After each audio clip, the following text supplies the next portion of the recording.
네, 여러분 안녕하세요. 챗GPT 경전읽기 개소영입니다. 반갑습니다. 네, 오늘 배경 어딘가 좀 낯설지 않으신가요? 종강을 맞이해서 강의실이 텅텅 비었길래 옆강의실을 약간 탈취해서 오늘 영상을 찍어보도록 하겠습니다. 그래서 방금 제가 한 말로 예상을 좀 하셨겠지만 저에게도 아주 좋은 소식이 생겼는데요.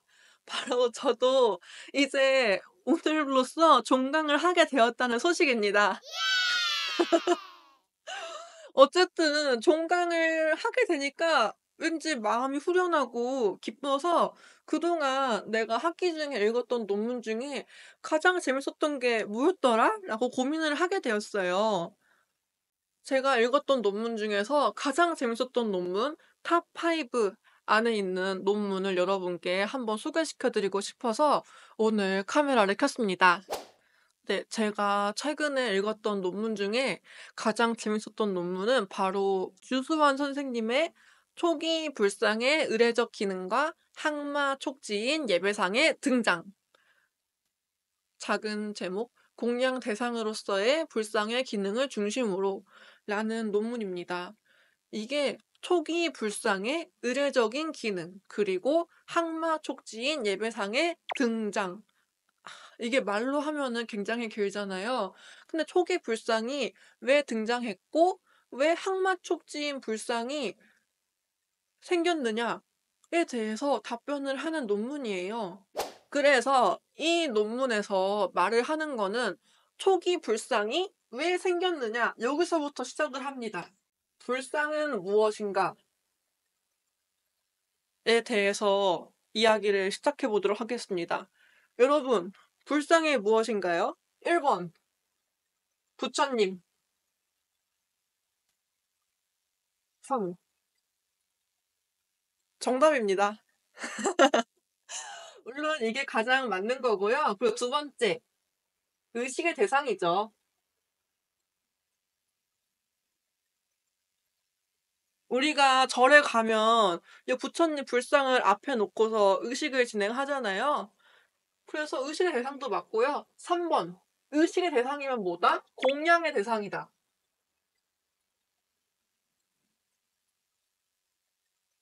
공양이란 무엇인가? 공양이 뭔지 알기 위해서는 공양의 프로세스부터 알아야 됩니다. 어떻게 공양이 일어날까요? 공양을 원하는 사람.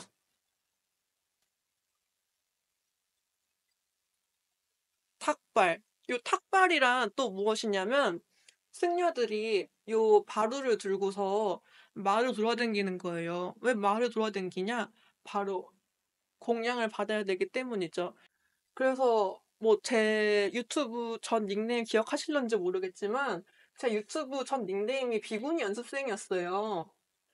요 비구라는 뜻이 사실 솔직하게 말을 하자면 밥을 빌어먹는 사람이라는 뜻이 내재되어 있는 단어입니다. 아무튼 좀 여기서 넘어가자면 비구가 탁발을 합니다.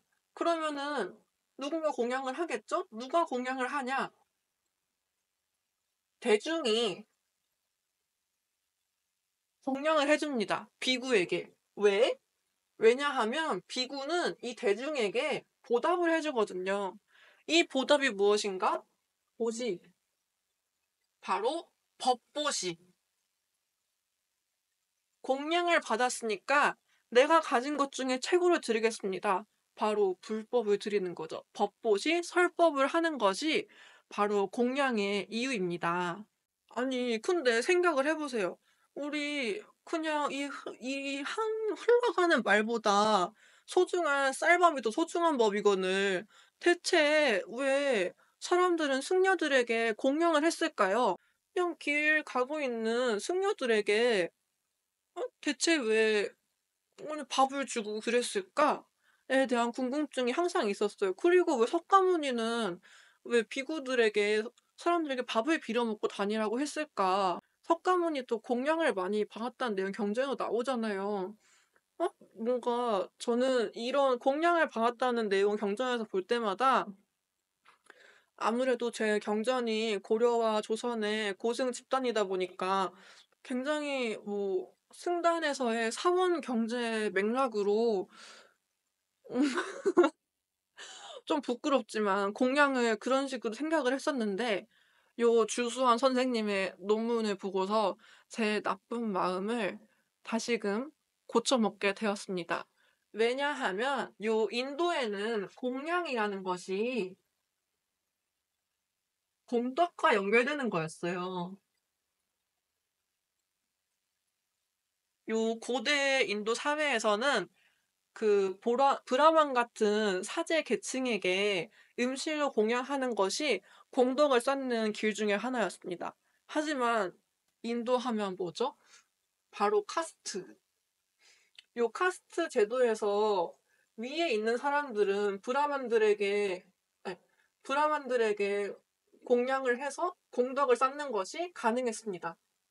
하지만 요 아래에 있는 뭐 크샤트리아, 뭐 수드라, 요 노예와 평민 계층들은 정말 귀중한 사제의 피인 브라만들에게 공양을 하는 것이 불가능했어요.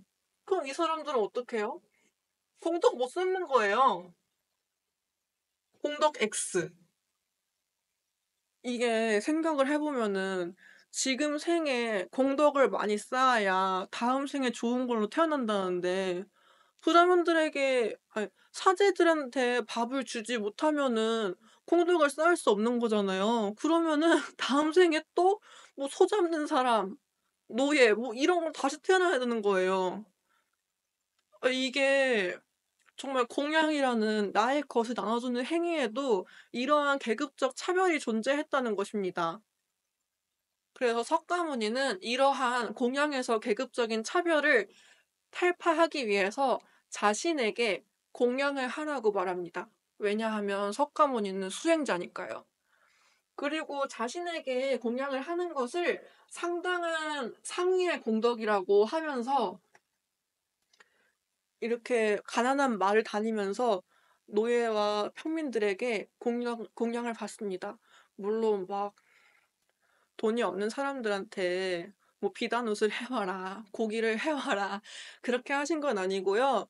정말 진흙으로 만든 돌멩이나 그런 소중한 마음만 들고 와도 정말 감사하게 받으면서 사람들이 공덕을 쌓을 수 있도록 도와줬다고 합니다.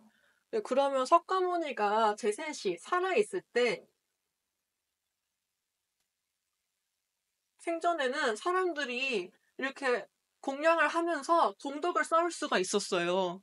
근데 석가모니가 입적을 하게 된 거예요. 그러면은 요 불가촉 천민 노예들은 누구한테 공양을 해서 어떻게 공덕을 쌓지? 어떡하지?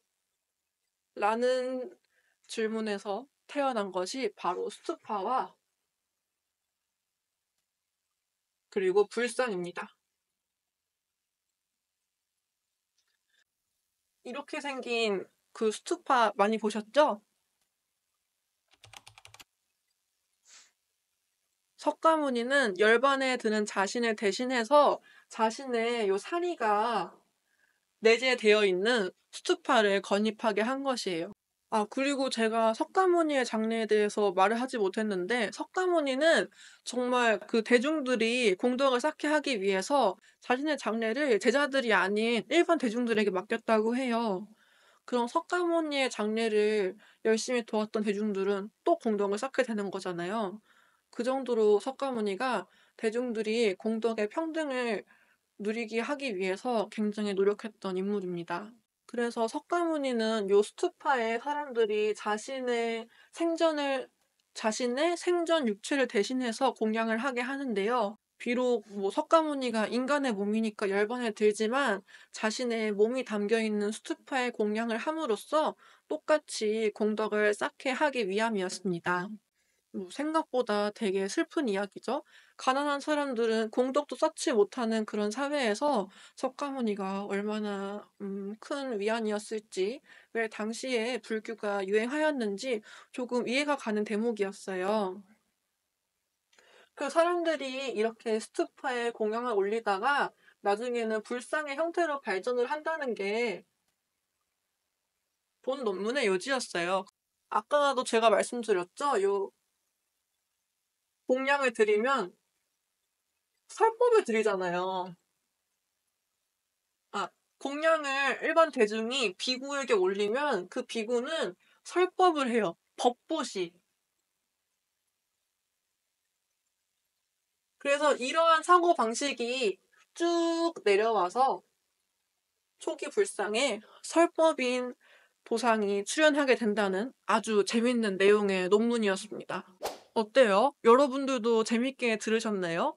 아, 물론 주수왕 선생님께서는 글도 너무너무 재밌게 잘 쓰시지만 실제로도 매우 인기 강사셔서 강의를 듣는 것이 굉장히 그 경쟁률이 빡세다고 하네요.